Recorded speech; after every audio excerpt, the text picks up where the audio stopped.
Hi. So I spent the day using the parallel pen with my left hand, and I think I've come up with a way to use this where it seems really comfortable. I'm holding the parallel pen in my left hand like this. And I found that it's fairly comfortable to use. It doesn't hurt my hand in any way. It doesn't feel awkward, but then again, I'm not a left-handed calligrapher, so after this video is over, I would appreciate your feedback on this to hear what you thought of this, okay? I'm using the parallel pen because I do have a left-hand nib. I just can't find it at this point. But when I do, I will be sure to send you a second video using that left-hand nib, because the left-hand nib is going to be an oblique cut made for left-handed calligraphers, where the angle is opposite of the right hand nib, the regular nib. This is a straight nib. I covered that in the class earlier today, the difference between the two. So there's no angle on this. Now, if I were to hold this in a traditional way with my left hand, there is no way that I'm going to be able to get this nib to get to the 30 degrees without doing this. And this hurts my hand and my arm. So I didn't think that was really comfortable. So what I'm going to do is I found that having a circle to go around helped me. You might not need it because you've probably done some calligraphy, broad edge calligraphy with your left hand already. But so I'm going to hold it like this, and I'm going to touch the pen, the nib, to my paper to get a running start. I'm going to start just about here, and what's going to happen is this part, the upper, the left side of the tine here, the left to this, right here on this side, is going to run around this circle. And then when I come up and around the top part, it's going to be this side that is going to be running around the circle, okay?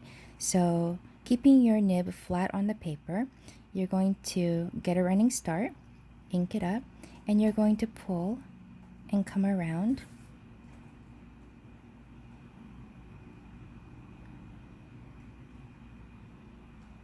Like so, okay? And then you're going to start in here, and then you're going to come up and over and around and touch. Now that would have worked had I kept both nibs, both part of my nib, flat on the paper. Oh, you know what? The ink is probably running out. So let me try that again. Okay, so you're gonna come back down, touch down, come around,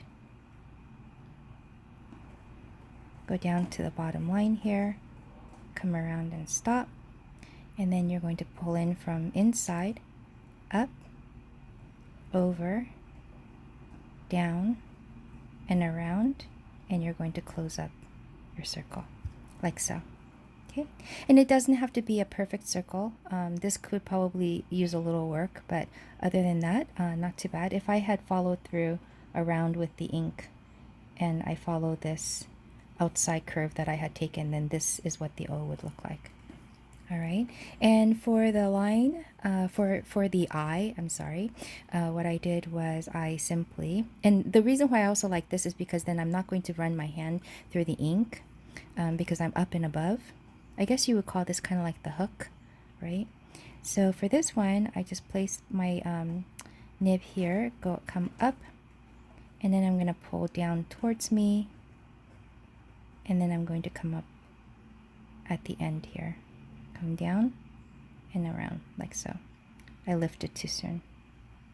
That's really wonky. You can imagine that's watercolor paper and it's a little scratchy. So the idea is to hold the pen like this, right? And then you're going to touch down, get the ink going, up, over, right there, up and over, and then you're going to come down straight, like that, and then you're going to touch down at the line, come around, and come up, like that. And you can see that my hand didn't really drag through the ink. This is a little wet still, see? But my hand didn't do that. My hand is still clean. So I'm hoping that this helps. Let me know if it's okay, not okay. Again, I am not a left-handed calligrapher by any means, but I'm just trying to find a way that might work for you. Give it a try. And if you come up with something better, I would love to hear and see how that goes for you, okay? Thank you.